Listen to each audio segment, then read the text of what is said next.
dit, rentrer dans les playoffs de la bonne façon, c'était l'objectif, il est atteint ce soir. Bah voilà, t'as tout dit. Merci.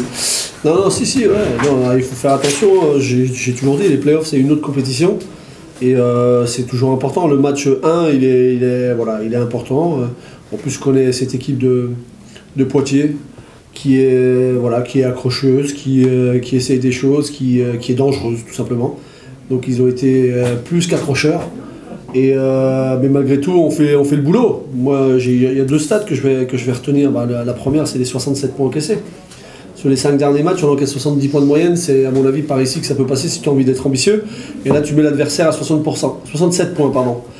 Pourtant, une stat incroyable, c'est qu'on leur donne quand même 19 rebonds offensifs. Les mecs, les Poitiers, ils mettent 16 points sur deuxième chance et tu prends que 67 points. Donc ça, c'est le côté positif et négatif. Maintenant... Voilà, malgré ça, je vais l'apprendre. Tout n'était pas parfait, mais des mecs ont répondu présent parce qu'on avait besoin d'eux. D'autres un peu moins, mais ça m'inquiète pas du tout parce qu'il y a les matchs qui vont suivre. Et nous, on est un peu comme ça. Quand il y en a un qui n'est pas là, l'autre il prend le relais et c'est une très très bonne chose. Donc attendons le deuxième match. Allez pas croire que Poitiers va se laisser battre comme ça. Ça va être très compliqué à Poitiers, mais après, tous les matchs, c'est les playoffs là maintenant. C'est bien d'avoir pris le premier quand même, parce que si tu prends pas le premier, tu vas là-bas sous pression. Dans l'intensité, est-ce que c'est un match qu'il faut servir d'exemple pour le match 2 ? Ouais, je pense. De toute façon, ça passe par là. Ça passe par là. Nous, on est capable de bien jouer en attaque, mais si on laisse l'adversaire mettre 84 à 85 points, t'es obligé de shooter à 50%, mais 90 points, mais ça, tu sais pas ça. Tu sais pas ça. Moi, je leur dis souvent aux gars, les gars, soyez durs, soyez intenses, livrez-vous. Et si on perd, c'est la vie. Mais au moins, basket, c'est un sport d'adresse. Sport d'adresse, vous savez, c'est très très compliqué. Je pense que dans l'intensité, dans la dureté, on a répondu présent et il faut qu'on fasse la même chose, encore plus, chez eux, encore plus. Parce que c'est une équipe qui, à l'extérieur, elle shoot à 30% à 3 points. Encore une fois, ils ont été à 3 sur 23 à 3 points. Chez eux, ils ne vont pas faire 3 sur 23. Hein. Chez eux, ils ne vont pas faire 3 sur 23, ils sont au-dessus de 40% chez eux. Parce qu'ils sont chez eux, parce qu'ils ont leur public, ils ont leur, c'est leur salle.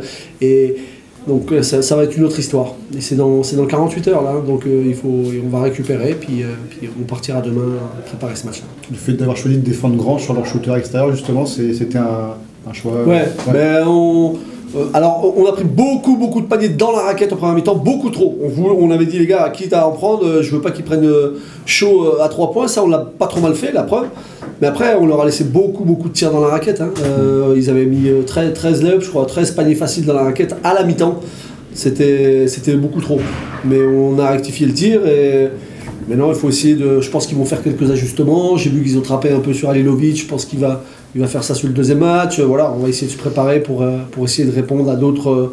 Et nous aussi, hein, on va essayer des choses qu'on a mal faites aujourd'hui, on va essayer de les corriger pour le prochain match. Est-ce qu'on a l'intensité dans l'application, notre équipe a vraiment switché en mode playoff sur un match comme ça ? Je pense, moi je les ai vus très concernés sur ces derniers jours. Après, c'est facile de dire ça quand tu gagnes et compagnie, mais je les ai trouvés concernés, les mecs. Concernés, curieux, préparés.